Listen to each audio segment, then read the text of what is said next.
You may remember a video I made 5 years back about whether it was possible to beat New Super Mario Bros. Wii backwards. I remember putting a lot of time and effort into making the video, but 5 years later, it's kinda cringe. From my attempt at trying a higher pitched voice to the relatively shoddy editing skills I had at the time, it wasn't the best put together video, but at least I made something work and it was entertaining for you guys. It has gained 11,000 views since I posted it. Despite its cringe, I'd still consider it a success. Now I'm back with a new game to tackle, New Super Mario Bros. U. When I left college for the first time, I promised myself that I would make this video when I got out of my parents' house again. The only reason that I would not make this video is if Nathaniel Bandy made a video regarding the topic.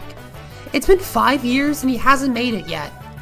However, recently I found out that a YouTuber named Smashy modded New Super Mario Bros. U Deluxe for the Switch and played it backwards, but this is about New Super Mario Bros. U for the Wii U, which is technically a different game.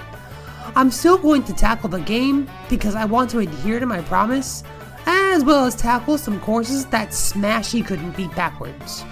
Most notably, the auto-scrollers. Also, I want to let you know that I modified all of these courses myself as I did with New Super Mario Bros. Wii. I also edit my own videos, which takes a lot of time. I also have a full-time job, which takes a lot of time away from projects that I want to do, but I have to earn money somehow. Anyway, with this challenge comes a few rules. Rule 1. We are not playing the game backwards, only the stages. I've seen a lot of people in the comments asking, "Let's play the game starting from World 9 and go back to World 1, lol." That's not how Bandy, Smashy, or I did these challenges, and it's what I'm going to stick with. Rule 2. Courses start at the end and end at the start. I placed a pipe at the start of the course to take you to the flagpole. Rule 3. The flagpole has been placed in a different location because you can't enter a goal pole from the right side without ASM hacks. Besides, ASM hacks for games are pretty much outside my scope right now, and I can just create a zone with a flagpole in it that will produce essentially the same effect.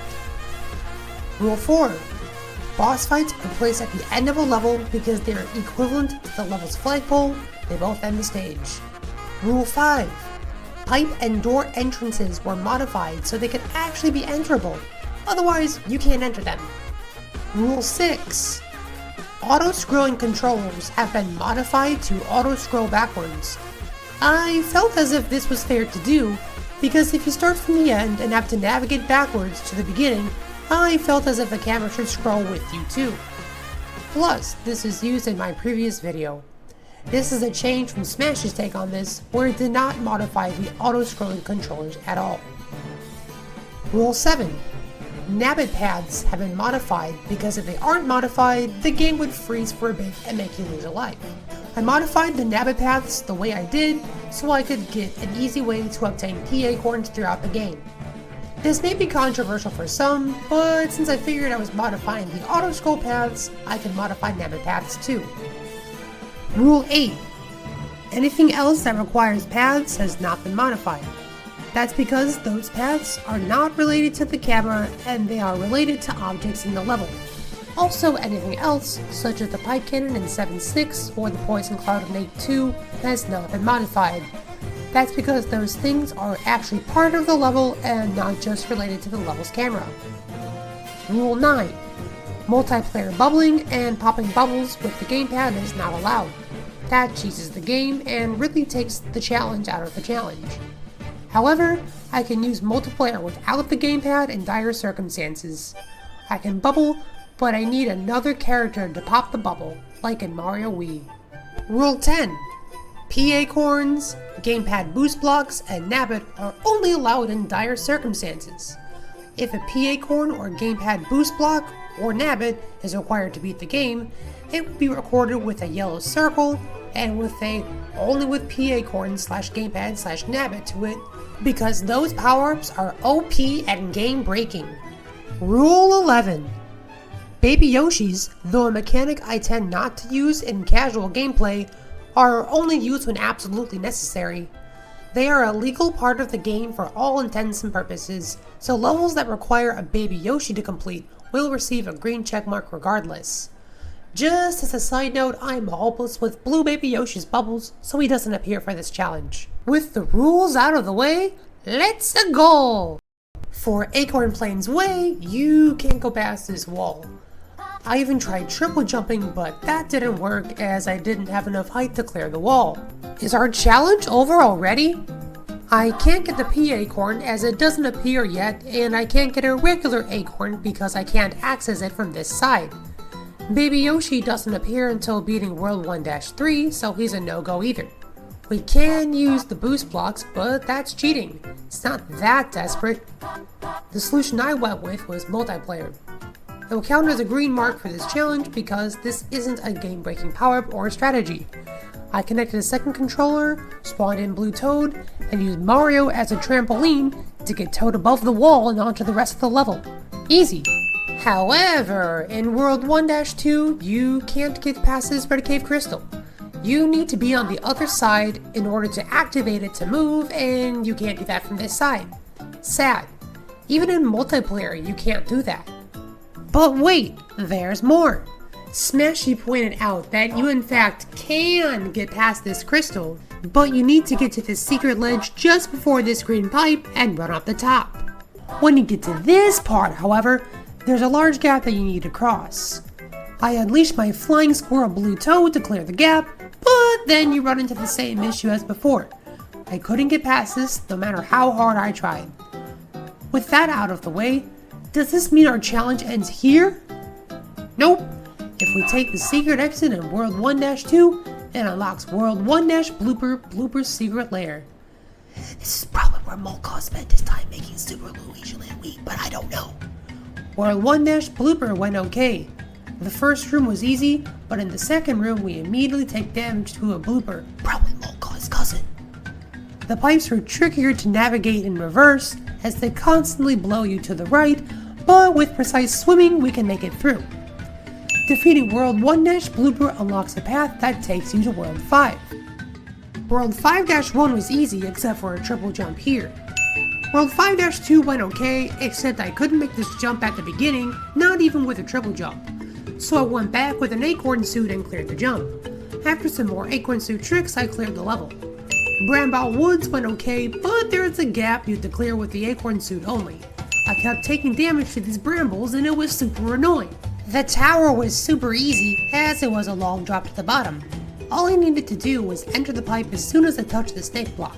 After defeating Boom Boom, it's on to World 5-Ghost House, which was a total failure.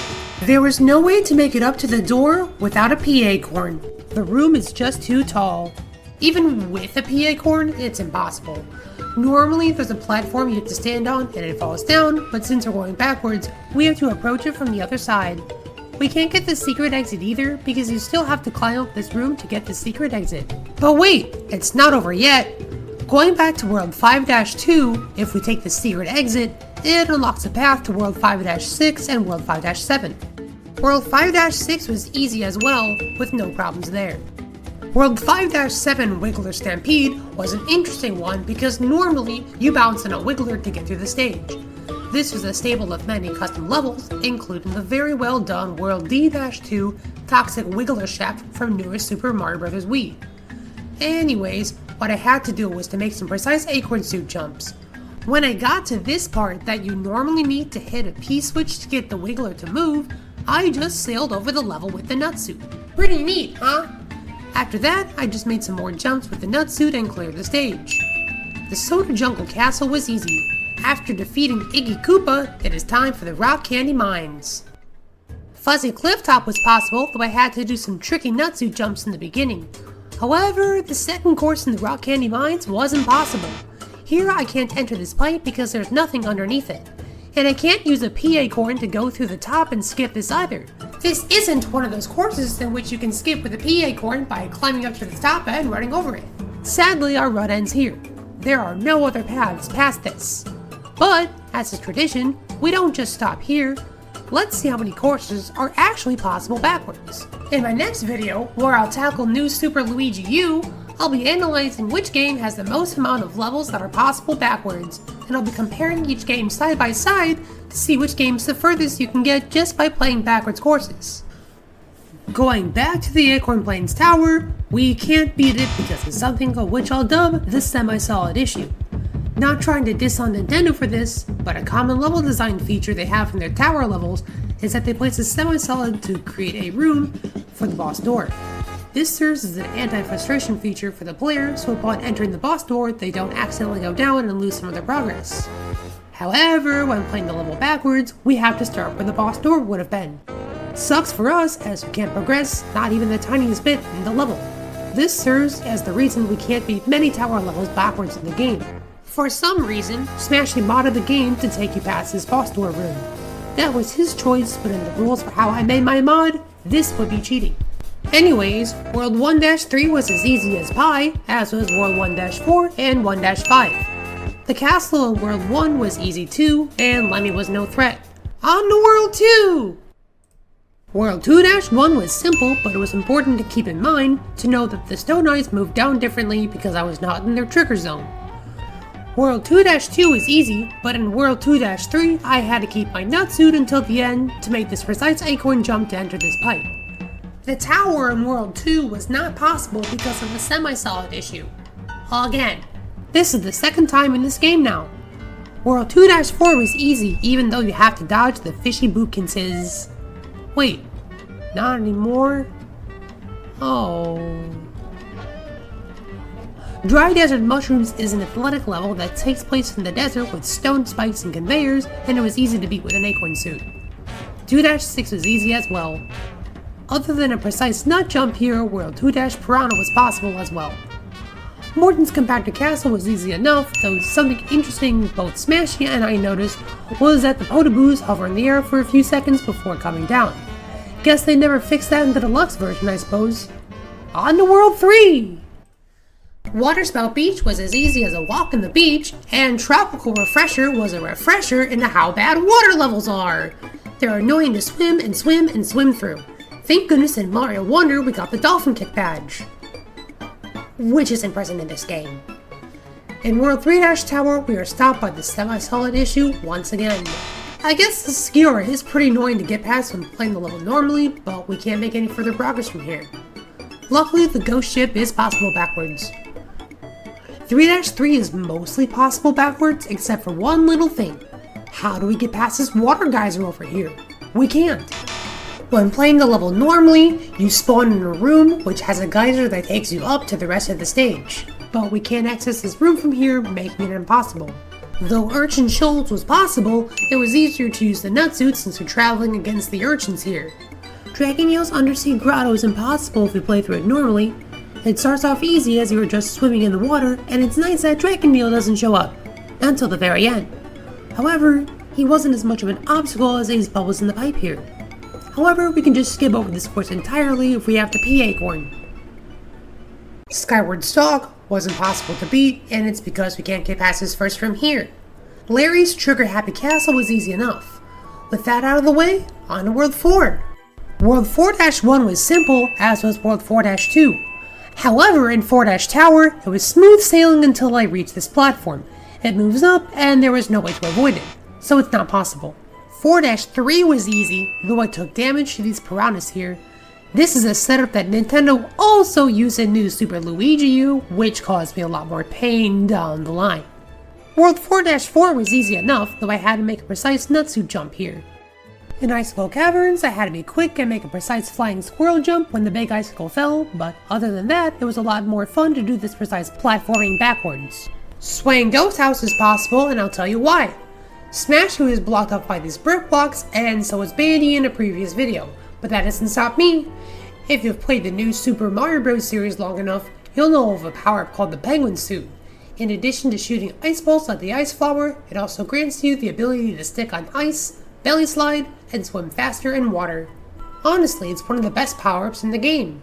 It's basically a better version of the Ice Flower. An ability that people tend to forget is as the ability to break through brick blocks, which I did when I was a kid to get the first star coin in World 7-2 of New Super Mario Bros. Wii. So after belly sliding through 2 sets of bricks, I made it to the flagpole.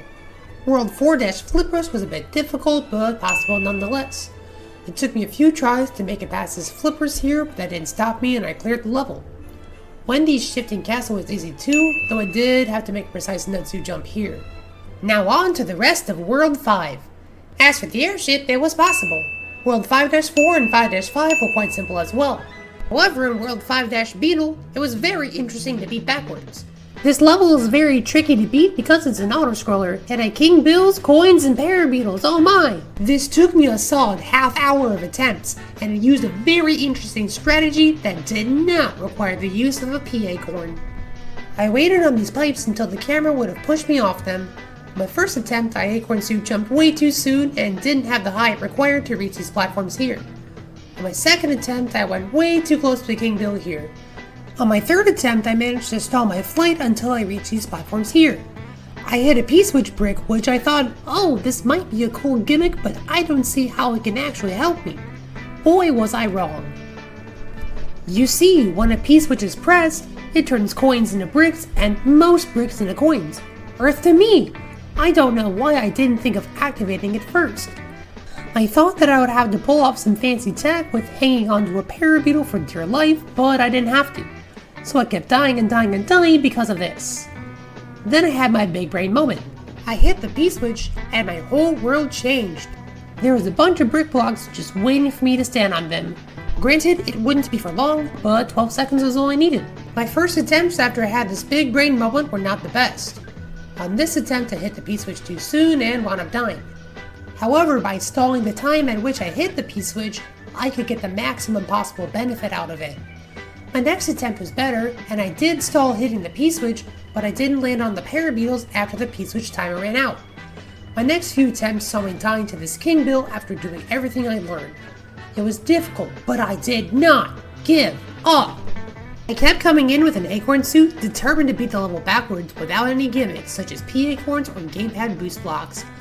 I even excluded Baby Yoshi just to challenge myself more. My next attempt saw me only take 1 point of damage instead of 2, which helped a lot. It would be a lot easier to obtain an acorn suit down the line. After taking damage, I managed to re-obtain an acorn suit and fly over the king bill, somehow without taking damage. After this, it was just a matter of landing on parabeetles, and I missed this question block over here. After this, it was just a matter of landing on parabeetles and the question blocks until I reached the end. And that is how it's done. If you're wondering how I managed to gain more lives and spawn with the acorn suit with every attempt, I modded the level to include those things in the first room. That is all I modified besides the auto scroll. I did this as an anti-frustration measure for myself. Normally you can enter the level with an acorn suit anyway, but you want 10 spaces for items, total, and stock. Which is a real letdown after Mario Wii let you have up to 99 of every item. A reason why Mario Wii is better. That's all for World 5, on to World 6. World 6-Tower 1 is impossible due to the semi-solid issue. Dang Nintendo, you really like to make these kinds of levels. Well, unfortunately, Waddlewing's Nest is impossible too. I used a pea acorn to get up this long shaft because it's quite tall to climb up. I probably would have used Baby Yoshi in a regular acorn suit to help me, but I'm doing it to illustrate a point. If you get up to this part of the level, you can't enter this pipe because as soon as Mario touches the platform, it goes down too quickly for him to enter the pipe. And both Light Block Star Tower and Walking Piranha Plants are impossible due to the semi-solid issue. Okay, and Screwjob Tower too. Screw those guys. You can't even fight the boss Sumo Bro, which I nicknamed Noah. And World 6-6 was not much help either. I cannot make it past this gap here, and a Baby Yoshi can only get you so far. But with the pea acorn, I can clear the stage. I just had to watch out for the spike tops, so I had to hang out here. Planning your movement with the pea acorn, the spike tops, and the poison water below was not easy, but after a few times managed to make it. Fun fact, when I was a kid, I called poison water jelly juice. I had no idea that it was meant to be poison water, and the designers of the poison water for New Super Mario Bros. Wii didn't make this apparent to me or something. It was very common for me to say things like Mario died to the jelly juice when playing jungle levels. World 6-7 was possible though. I just needed to make a precise jump with the nutsuit here in order to proceed. The rest of the level was very easy. In Roy's Conveyor Castle, you can't exit this room. But an interesting fact is that you can beat it, just not in a conventional way. You have to enter the castle from the side entrance, which takes you to a room that looks identical to the previous one, but it's technically different, meaning you can enter the door and defeat Roy that way.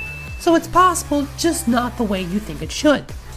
Overall, World 6 was not kind to us. Let's check out World 7, the Meringue Clouds.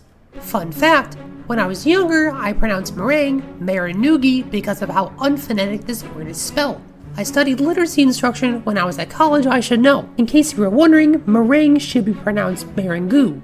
Hey, I don't like how you should pronounce this word. What is this, French? Oh, yes, I was right, it is French. English is a weird language, borrowing words from other languages. Anyways, back to the game. Land of Flying Blocks was possible, but it required some planning.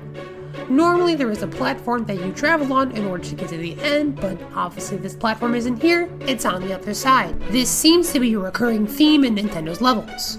Luckily we can enter this level with Baby Yoshi to mitigate this problem. Sure, I had to take damage here, but we had to do it for the video. We have to make a few sacrifices along the way. It took me a few tries to beat this level since it took me a bit to get used to Baby Yoshi, but by timing my jumps with Baby Yoshi, who gives me a maximum of 7 boosts, I was able to clear the stage with ease. Seesaw Shrooms was simple as well besides this precise nut jump, but other than that there's nothing to write home about here. In World 7-3 I had to make a precise jump off a Paracupa here, but shortly after that my run ended. I was blocked by a semi-solid and you can't make any progress against this wall here, so it's a dead end. Unfortunately, Slide Lift Tower was impossible. Unlike many of the other tower levels, which trap you in this little room before you can proceed, this one actually lets you proceed for a bit with this pipe here. Sadly, it's a dead end, as this semi-solid issue persists at this point in the level. Sad and a shame. The Ghost House of World 7 was unfortunately not possible. There's this room in here that you can't climb up. However, with the P Acorn, this ceases to be an issue. Although even with the P Acorn, you can't enter this door because there's no platform to stand on. Bouncy Cloud Boomerangs was quite simple to clear. But with World 7-5, a quick dip in the sky, it was smooth sailing until the checkpoint. After that we couldn't proceed any further down. And 7-6 was pretty much the same issue. You might think, oh, you need the P Acorn to clear the stage because you can't use the snake block. But in challenge mode, there is a challenge where you must beat the stage as Mini Mario without using the snake blocks. Unfortunately, it's not possible due to the same reason we couldn't beat World 3-3 and 3-Leaf. We can't proceed past this room because normally a pipe cannon takes us there. But we can't access the pipe cannon from here, so it's impossible. Ludwig's castle was beatable without any issues. After defeating Ludwig, it's time for the airship. In the second half of the airship, normally you need to stand on a platform as you make your way navigating burners and rocky wrenches. But the platform isn't here, it's on the other side. This course is an auto-scroller, so you can guess how this turned out. We can't go back in with Baby Yoshi because he doesn't go with you in the airship stages. So I went back in with a P Acorn, and after navigating through the burners, which were moderately annoying to get through, we're able to beat the stage. Interestingly, the Bowser hand that smacks you and the Bowser fist that destroys elements in the stage, which normally chase you through the first part of the level, move to the right instead of the left, as you'd probably expect. This made this part of the stage immensely easier to beat. With that out of the way, on to World 8! World 8-1 was easy. However, World 8-2 is impossible because of this Death Cloud. Rising Tides of Lava was easy enough, though you have to use the nutsuit to make precise jumps. With World 8-4, it's an auto-scroller which is more annoying than anything else. This first bit took me a few times to learn how to dodge the fireballs, but as I learned from Nathaniel Bandy beating World Mushroom A from New Super Mario Bros. 2, I can just stay on top of the stage and wait for the camera to go down. From there, I just did an acorn suit jump and the rest of the level was easy. Okay, so I cheated. I added an extra door to World 8-Castle 1, but I want to illustrate a point. See, this level is rising lava, and pretty much every course with rising lava or poison, it doesn't end well. They're generally not possible backwards. Hence the qualifier generally. As far as the final level is concerned, it's possible backwards, but an interesting thing happens here.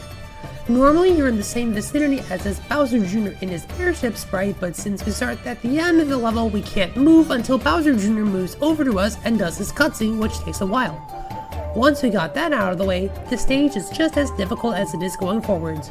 We defeat Bowser, get a kiss from the princess, and on to World 9. World 9-1 was impossible, even with Baby Yoshi, so I had to rely on a P acorn. World 9-2 was possible, but it took me a half hour to beat. First, I had to hit this P switch, then make a mad dash for this next P switch, and time this right to make sure I wouldn't take damage from the Paracupa or just miss it entirely.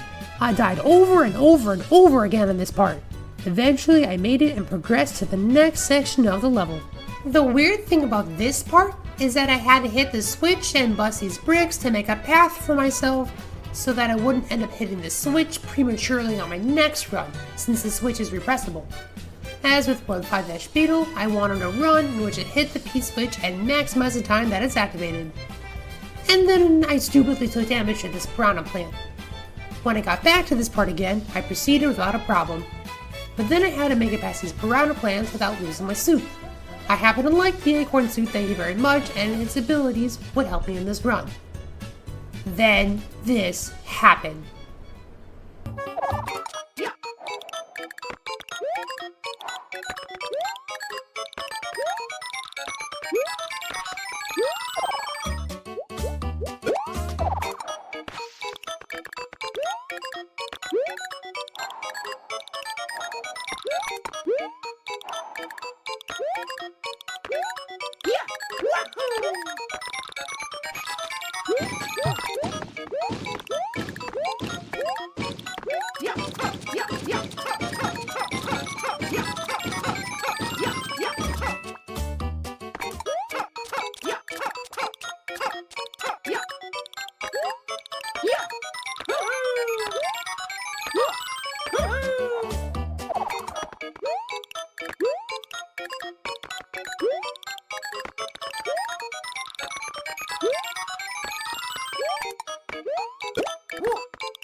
Nevertheless, we earned that check mark there. World 9-3 was impossible because of this semi-solid, and it's not even possible with a P acorn skip. World 9-4 was fairly simple to beat. It was very difficult for me to beat off camera as it took me about 15 minutes worth of attempts, but I beat it first try while recording. There's a precise flying squirrel jump you need to make here, but other than that, the level is fairly easy. World 9-5, spinning platforms in Doom is fairly difficult, but it is possible without any cheap tricks. I used the acorn suit to clear these two gaps, but then I had to take damage to a Boo here. Stupid Boo. But I managed to get past these gaps in the Boo circle and managed to reobtain my nut suit. After waiting and escaping this Boo circle, I used the acorn suit I recently obtained to swing on this vine and clear the gap. Whew. However, Firebar Cliffs World 9-6 wasn't possible. First, there's this fire bar that requires you to take damage to proceed. Normally the challenge is to run past it without taking damage, but since we're approaching it from the other side, that rules that possibility out. With the Superstar you can get past this without any issue, but I kept stupidly taking damage to these fire bars. They weren't kidding when they called this world Superstar Road! Finally I made it past the fire bars without dying and could proceed to the next room.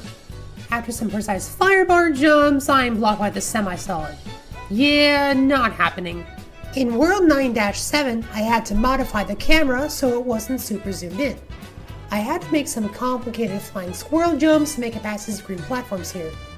The rest of the level was just platforming past these Lakitus, even taking one of their clouds for a bit and clearing the level. Yes, taking their cloud is perfectly legal according to the challenge rules. Pendulum Castle was one of those levels where it was easier to beat backwards than forwards.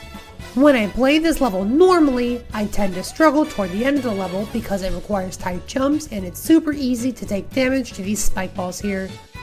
However, when playing this level backwards, all I had to do was use a Nutsuit Star combo in the beginning to clear this first gap, then use the Nutsuit to clear this next section when the star ran out, and then we reached the part of the level where I consistently cleared when playing the level forwards. After that, it's smooth sailing from here.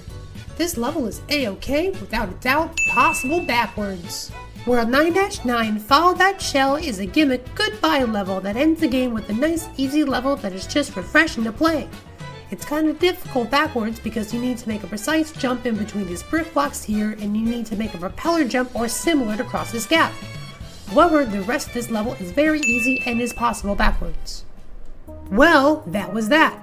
That's all of the levels of New Super Mario Bros. U backwards. Out of 82 levels, 55 are possible without any cheap tricks or gimmicks, a further 4 were only possible because of the P acorn, and 23 levels weren't possible at all.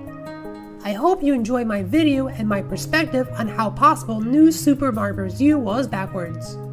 Stay tuned for my next video in which I discuss if it's possible to beat New Super Luigi U backwards. I'm also going to do an ultimate ranking of each New Super Mario Bros. Game, where I compare each game against each other to see what percentage of levels are possible backwards. I was inspired by Nathaniel Bandy to make this video, check him out if you haven't already. Also, Smashy's video on New Super Mario Bros. U Deluxe provided valuable insight for this video. If you haven't watched his video, you probably should. He has a different take on this game's levels. I'm trying to make more quality content after 5 years of living with my overprotective, borderline abusive mother, so it would be appreciated if you liked the video and subscribe to the channel. Thanks for watching and have a great day!